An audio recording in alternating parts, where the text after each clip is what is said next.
Hello, and welcome to Hello Word, the podcast where we dive into the fascinating world of English words.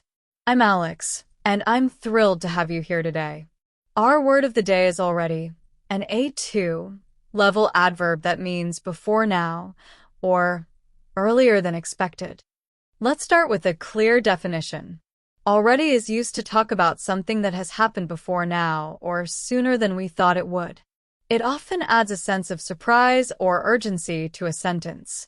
For example, she's already finished her homework means the homework was done earlier than expected. There are several synonyms for already, like previously, earlier, and by now. Let's look at some examples. I've previously seen that movie, or they arrived earlier than planned, and we should have reached the station by now. On the flip side, some antonyms of already include not yet, still, and later. For instance, he has not yet started the project, or she is still deciding what to do, and let's talk about this later. Now, how do we use already in everyday conversations? Imagine you're meeting a friend for dinner, and they say, "Are you hungry?"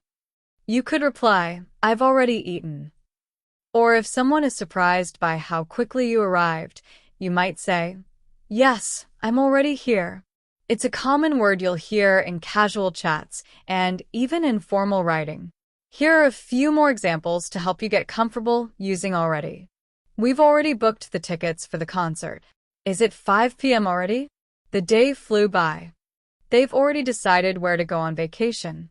To wrap up, already is a versatile word that helps us express actions or events that happened before now or earlier than we anticipated.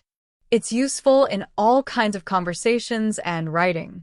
Thank you so much for tuning in to today's episode of Hello Word. If you enjoyed learning about already, please subscribe to the podcast and leave a review.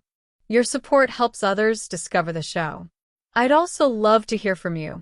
Create your own sentence using already and share it in the comments. I can't wait to read your creative ideas. Until next time, keep learning and practicing your English skills.